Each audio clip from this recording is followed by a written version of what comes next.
Bonjour à toutes et à tous, j'espère que vous allez bien. Bienvenue dans l'école du futur, je suis ravie de vous retrouver.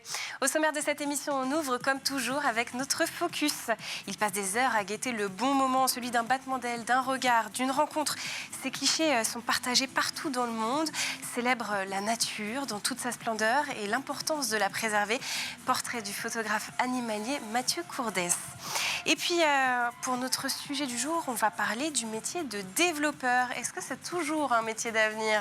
Entre des formations qui se multiplient, des candidats toujours plus nombreux et des profils parfois difficiles à départager. Ajoutez à cela l'arrivée de l'intelligence artificielle capable d'écrire du code et même de réussir des tests techniques lors des entretiens de recrutement. Cela donne un cocktail détonnant, explosif que l'on va prendre le temps de décrypter aujourd'hui avec mon invité. Et cet invité, c'est Romain Manivelle. Bonjour. Bonjour Lisa. Vous êtes CEO de HALT, l'incubateur tech à découvrir dans un instant, mais d'abord c'est le focus. Dans un monde où les animaux sont au cœur des préoccupations, notre influenceur du jour se charge de nous informer sur les espèces méconnues et leur habitat naturel. Il s'appelle Mathieu Courdès, il est photographe animalier et il est surtout notre focus du jour présenté aujourd'hui par Jean Martineau. Je m'appelle Mathieu Courdès et je suis photographe animalier. Mathieu Courdès, photographe animalier. La présentation pourrait s'arrêter là, et pourtant, Mathieu est bien plus qu'un simple photographe qui se contente de nous exposer ses photos. Avec plus de 200 000 abonnés sur Instagram et plus de 400 000 sur TikTok, son succès est indéniable. Un succès qui peut notamment se traduire par le fait que Mathieu cherche à expliquer ce qu'il photographie et pourquoi. Alors là, on a une trace très intéressante. Il y a une grande coulée juste ici. Et en fait, c'est un léopard qui a traîné sa proie. Puisqu'on voit les traces de léopard. Vous voyez, tout là, ça a été traîné. Alors, c'est une petite proie. C'est une trace très intéressante puisqu'elle nous indique qu'il y a eu un kill. En fait, le léopard va mordre sa proie au niveau du cou. Et ensuite, va la traîner sur plusieurs mètres pour l'amener à l'ombre et la protéger des charognards.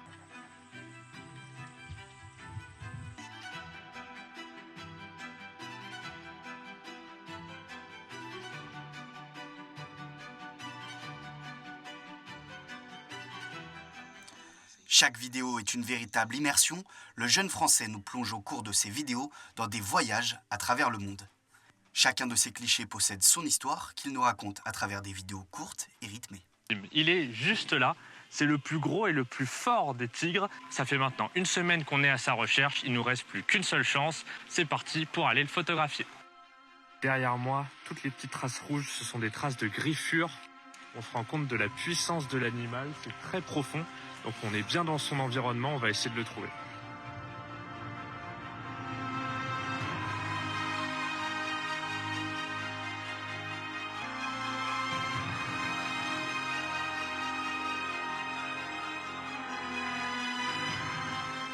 Entre découvertes, astuces et expériences, Mathieu se sert de sa passion et notoriété pour nous aider à mieux comprendre comment se comportent les animaux dans leur habitat naturel et en profite même pour nous donner quelques conseils. Avant de pouvoir s'approcher de ces gorilles, il y a 3 règles de protocole à respecter.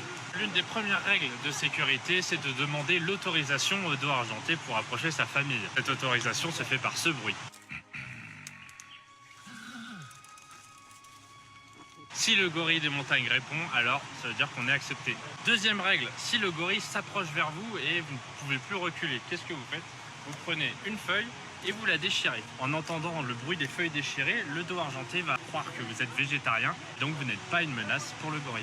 Deuxième règle, mais peut-être la plus importante, si vous vous retrouvez face à face avec un gorille des montagnes, surtout un dos argenté, ne le fixez pas dans les yeux. Il verrait ça comme une provocation. Chacune de ces vidéos est un moyen d'apprendre et de comprendre le monde de la faune et de la flore. Les hyènes tachetées ne sont pas uniquement des charognards. Elles traquent, puis épuisent leur cible.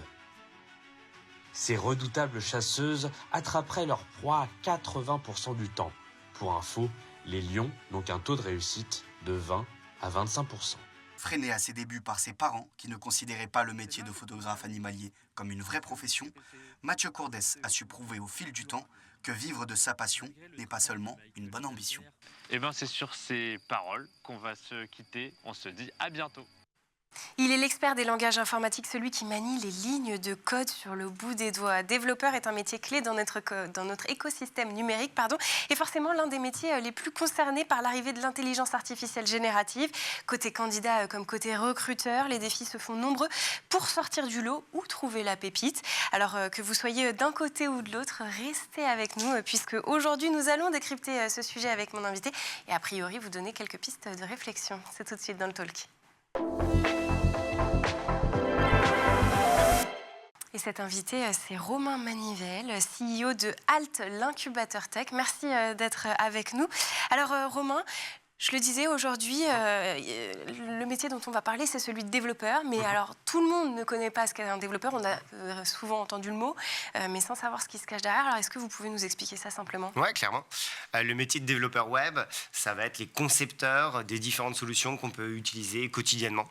Si on prend des grandes applications pour réserver des logements, ou si on prend des outils qui vont permettre de gérer tout ce qui est le côté gestion des clients, des prospects ou de la comptabilité. En gros, dès qu'il y a une solution informatique qu'on utilise, ce sont des développeurs qui la créent.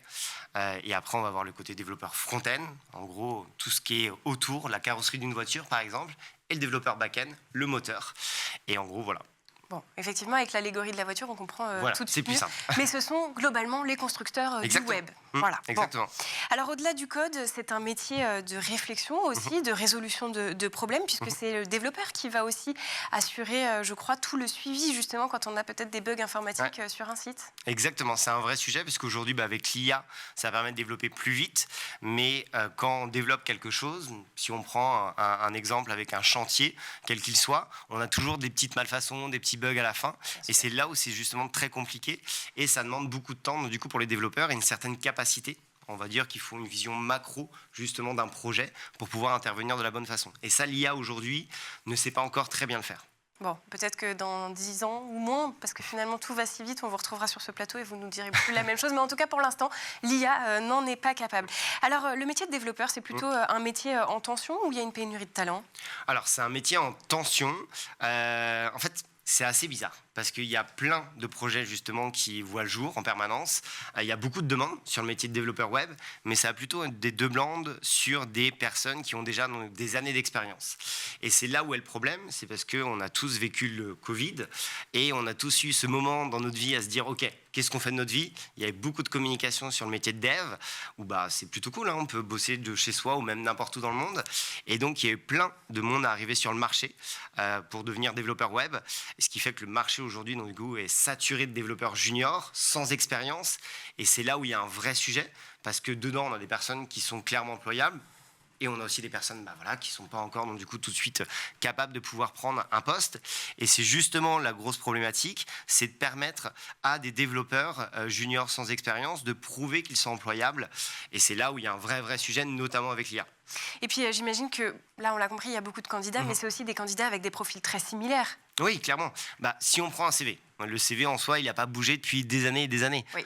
On a tous le même concept, c'est un CV déclaratif, on va dire, voilà, je sais faire ça, j'ai eu ça comme expérience.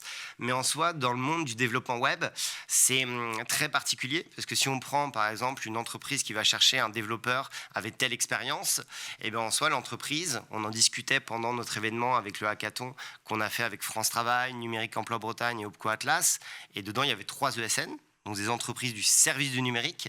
Et il y avait une entreprise qui expliquait que sur un poste, elle pourrait recevoir 1500 CV. Ce qui est énorme. Ce qui est énorme, mais c'est surtout 1500 CV identiques. Donc en soi, pour une entreprise, comment on fait pour identifier quelle est la bonne personne pour le poste ? Et justement, ça, on va en parler, puisque vous proposez des solutions dans votre incubateur. En revanche, ce qui ressort finalement là de notre échange, j'ai l'impression, c'est que le diplôme, il a perdu de sa valeur.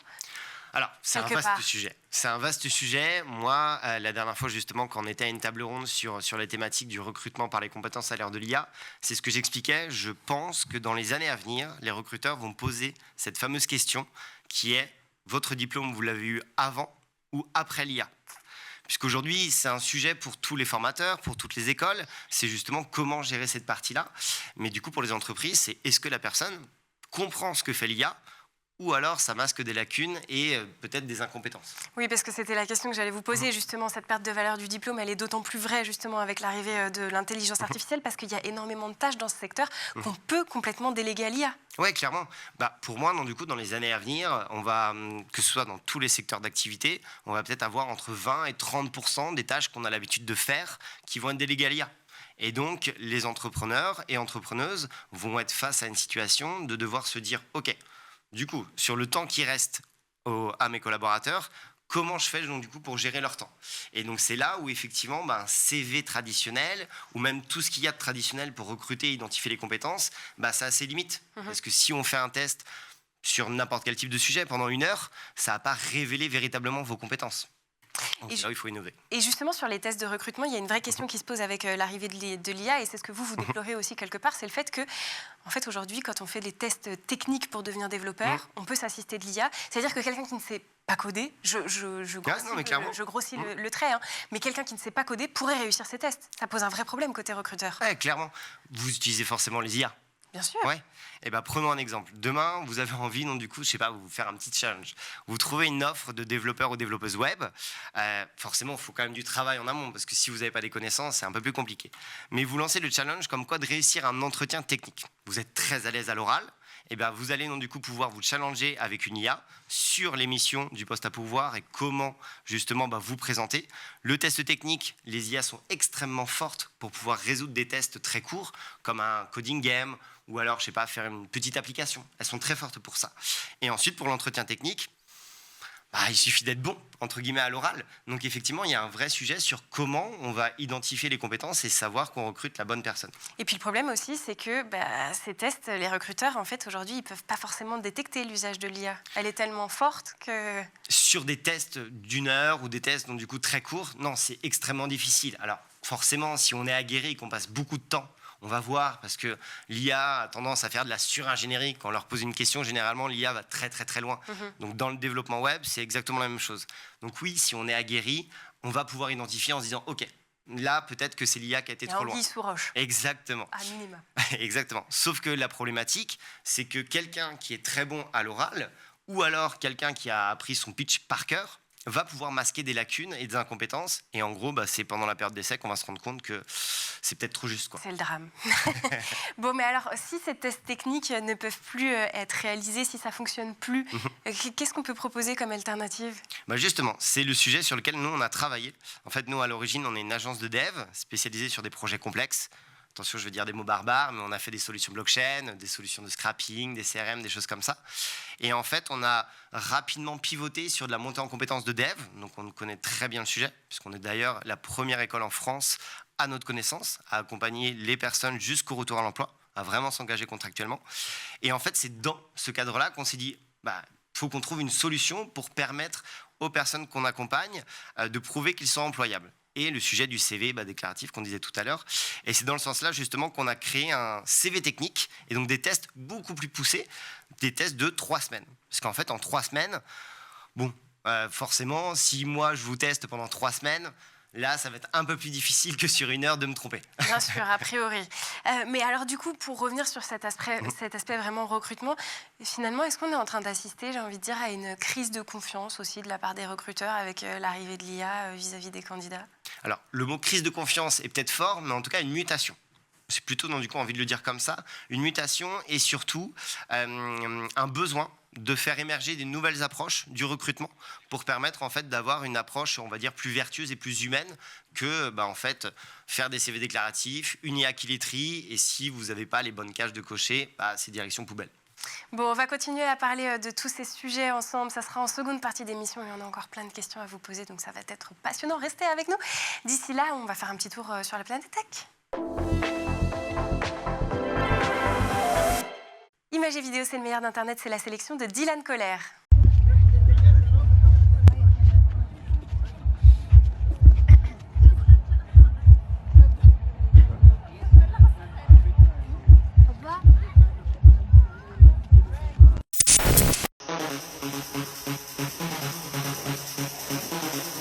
Yo solo quiero que me bailes el eterno.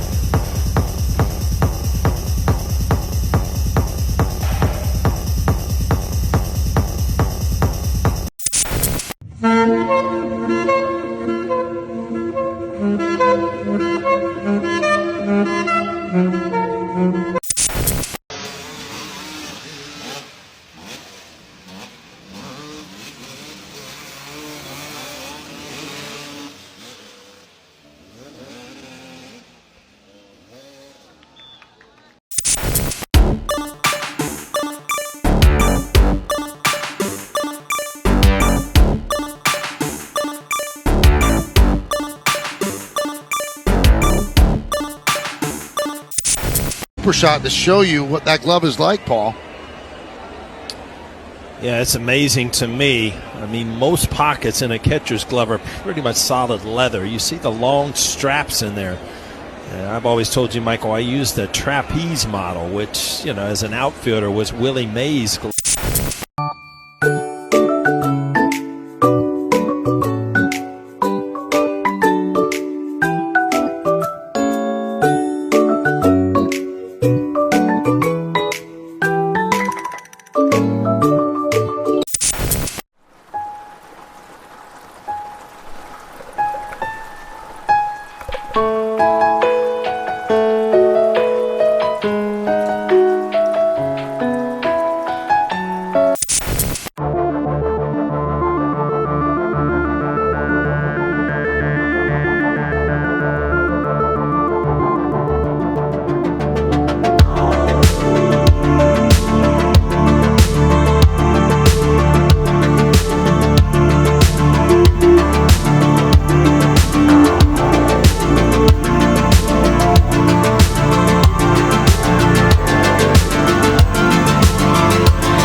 Sur le plateau de l'École du Futur, toujours en compagnie de mon invité, bien évidemment Romain Manivelle, CEO de HALT, l'incubateur tech. On va continuer à parler ensemble du métier de développeur à l'heure de l'intelligence artificielle. Et puis, ça va être tout de suite, bien évidemment, dans la seconde partie du talk. Alors, Romain, juste avant de partir en pause, on a commencé un petit peu à évoquer ensemble ce que vous n'appelez pas une crise de confiance entre les recruteurs et puis les candidats dans le secteur du développement web. On a commencé à évoquer aussi ce que vous faites à l'incubateur pour accompagner à la fois les candidats et aussi justement les recruteurs. Bien sûr. Mais juste pour ceux qui nous rejoignent peut-être en seconde partie d'émission, est-ce que vous pouvez nous rappeler rapidement ce que c'est HALT, l'incubateur tech? Oui, bien sûr. Donc nous, à l'origine, on est une agence de dev spécialisée sur des projets complexes. Puis on a créé en parallèle un organisme de formation et on accompagne justement, la petite particularité, nos apprenants jusqu'au retour à l'emploi sur la partie développement web. Et justement, c'est dans ce cadre-là qu'on a créé une nouvelle approche sur le côté test technique avec un CV technique pour certifier ses compétences. Et justement, on va en parler tout de suite de ce CV technique, donc la transition est toute trouvée. Qu'est-ce qu'un recruteur va rechercher aujourd'hui à l'heure de l'intelligence artificielle comme compétence chez ses candidats? Eh ben, c'est un sujet intéressant puisqu'en fait, généralement, ils vont aller chercher plutôt de l'expérience. Si on regarde, s'il y a des personnes justement qui ont envie d'être développeurs ou développeuses web, généralement, le critère numéro 1, c'est le minimum 2 à 3 ans d'expérience, qui en soi, entre nous, ne rime à rien. Parce qu'en fait, moi, j'ai ma vision de ce que c'est 2 ans d'expérience et vous avez votre vision aussi. Et donc, c'est dans le sens-là, en fait, où les recruteurs sont un peu bloqués par ce critère-là parce que, on en parlait tout à l'heure, le côté CV déclaratif ne permet pas vraiment de montrer qu'on est réellement compétent. Mais alors, dans votre CV technique, on va retrouver quoi? Justement, l'idée, donc, du coup, c'est de pousser plus loin et d'apporter une solution aux recruteurs pour leur permettre d'avoir une vraie vision sur quel est le niveau de compétence, justement, de la personne, mais quels sont aussi ses axes d'amélioration, parce qu'on n'est pas parfait, on a toujours besoin de monter en compétence, surtout dans le domaine du développement web. Et donc, l'idée, ça va être de tester techniquement pendant 3 semaines les personnes en situation réelle. On reproduit une vraie période d'essai. Donc là, impossible de tricher avec l'IA. Et après, on crée un CV technique, qui est même un espèce de mini-site, qui est ultra détaillé, qui va permettre donc aux personnes de prouver qu'ils sont compétents et aussi aux recruteurs d'avoir une vision sur quel est le niveau de la personne. Alors, pour revenir sur la question de l'expérience, le fait qu'on demande 2 à 3 ans d'expérience sur ces métiers, comment est-ce qu'on sort de ce cercle vicieux, pas d'expérience, Pas de job, Ouais. pas de job, pas d'expérience. Ouais. C'est le vrai sujet. C'est d'ailleurs le sujet qu'on a abordé pendant un hackathon qu'on a fait avec France Travail, Opco Atlas, Numérique Emploi Bretagne et Numéum. Et il y avait 3 ESN justement. Et l'idée, c'était de présenter une nouvelle approche du recrutement, parce qu'aujourd'hui, les entreprises et les développeurs et développeuses web en quête de leur premier job sont justement bloqués par cette barrière de l'expérience. Parce qu'ils n'ont pas moyen de prouver qu'ils sont employables, vu qu'ils ont les mêmes CV, les mêmes diplômes, les mêmes projets d'école.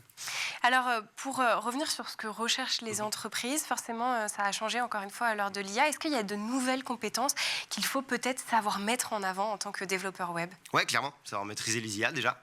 Ouais. Peut-être le travail d'équipe aussi, le côté plus humain? Alors le côté travail d'équipe a toujours été, mais c'est vraiment le côté en fait maîtriser les IA. Aujourd'hui, un développeur web qui n'utilise pas les IA dans son métier, c'est comme si je vous disais un expert comptable qui n'utilise pas de calculette. Bon, faire tout de tête, c'est très compliqué. Et encore l'analogie, on peut même aller sur le côté fichier Excel, etc. Mais vous avez compris le principe. Mais en soi, ouais, c'est vraiment du coup une compétence qui est clé pour beaucoup d'entreprises, c'est savoir utiliser les IA, mais de la bonne façon. En fait, en gros, comprendre ce qu'elles font et en fait ne pas les laisser tout faire. Oui, donc finalement, de l'IA, mais à petite dose, il faut savoir la maîtriser, mais il ne faut pas se laisser bousculer et remplacer au risque de ne plus savoir maîtriser les compétences de base. Vous estimez que le système de formation, aujourd'hui, il est en retard sur ces questions, justement, de l'intégration de l'intelligence artificielle dans les cursus? Malgré lui, parce qu'au final, si on prend les titres RNCP, ils sont généralement réévalués tous les 5 ans. Par exemple, le titre RNCP concepteur-développeur d'application, qui a un niveau Bac+3, Bac+4. La prochaine mise à jour, si on peut l'appeler comme ça, ce sera à horizon 2028. Donc je vous laisse imaginer entre maintenant et 2028 toutes les évolutions qu'il va y avoir avec l'IA. Donc effectivement, il y a un retard, mais c'est malgré elle, puisque c'est juste impossible de suivre aussi rapidement les différentes évolutions qu'il peut y avoir, quoi. Juste rappel pour nos téléspectateurs, un titre RNCP. Un titre RNCP, c'est une certification. Donc, c'est un diplôme reconnu par l'État et qui permet d'avoir une équivalence Bac+3, Bac+4, par exemple, pour le titre concepteur-développeur d'application. Bon, et alors, en même temps, selon une étude de France Travail, 85% des métiers de 2030 n'existent pas encore. Alors, ça change forcément la donne pour un recruteur, ça aussi, mais aussi pour le candidat. Ça signifie que les compétences, elles deviennent obsolètes très vite. Comment on s'adapte à ça? Alors, encore une fois, c'est pas que les compétences deviennent très obsolètes, c'est que les compétences doivent être tout le temps maintenues et on doit les faire évoluer. Si on reste sur la thématique du développeur web, et bien en fait, sur le côté, par exemple, analyse d'une architecture technique, entre aujourd'hui et demain, vu l'avancée qu'il va y avoir avec les IA et aussi les projets qui vont devenir de plus en plus complexes, et bien en fait, c'est une compétence qu'il faut travailler. Et c'est justement le piège des IA, puisqu'on a tendance à ce que ce soit une béquille de connaissances. Maintenant, regardons Waze. Aujourd'hui, je pense que si on en a 10 personnes, comment vous faites pour vous repérer? Tout le monde nous dit Waze. Oui, puis plus personne surtout ne serait en capacité de lire une carte. C'est clair, voilà. c'est clair. Bon. Donc il faut faire attention justement que les IA n'aillent pas dans cette direction-là pour justement nos tâches du quotidien dans le monde pro. Alors de votre côté, je le disais, la promesse côté futur étudiant, donc c'est d'être employable, hein, ça on l'a bien compris. Côté recruteur, c'est de trouver les bons candidats avec des compétences réelles. C'est quoi la recette magique pour réussir à combiner les deux? La recette magique, ça a été la création d'un arbre des compétences. Puisqu'en fait, on a tous, justement, dans notre vie perso, dans notre vie professionnelle, des compétences qu'on va acquérir. Puis il est très loin le temps où on reste pendant 40 ans dans un même métier. On a envie de changement. Et justement, toutes ces compétences-là, l'idée, c'est de pouvoir les identifier d'une façon différente que les tests traditionnels, puisqu'on a vu les limites tout à l'heure.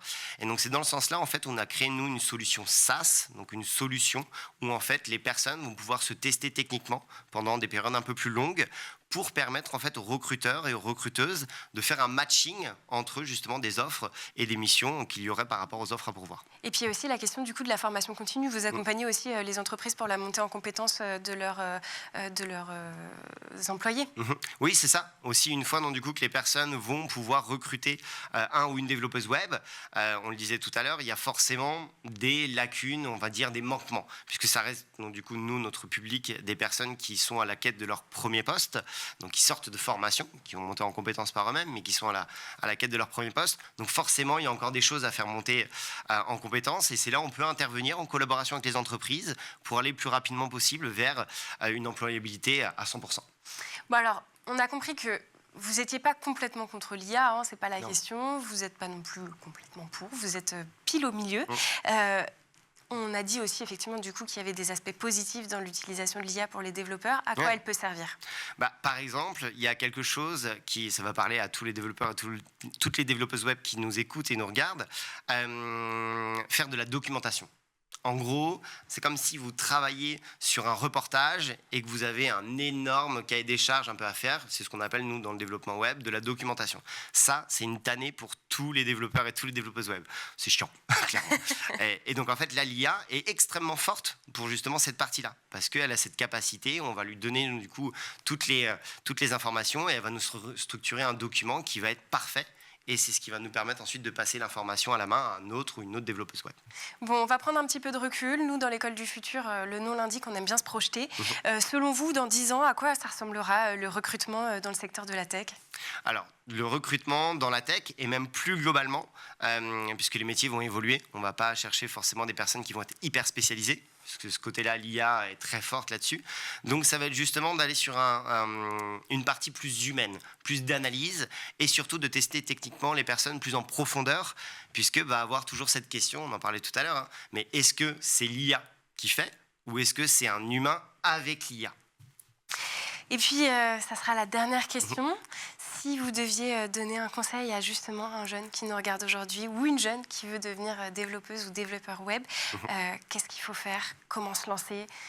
Alors, il y a plein de possibilités. Par contre, ça, c'est une des choses qui est hyper intéressante avec les IA, c'est que la montée en compétences est beaucoup plus simple qu'à l'époque où justement c'était des petites vidéos, des petites formations, on devait se débrouiller un peu par soi-même. Là, aujourd'hui, je trouve que pour apprendre quoi que ce soit, je trouve que on est dans une époque formidable parce qu'on peut aller très loin et très vite avec les IA. Et après, forcément, arrive une fois qu'on a les compétences, trouver son premier job, qui est un peu le Saint Graal. Et c'est là où justement, il ne faut pas lâcher.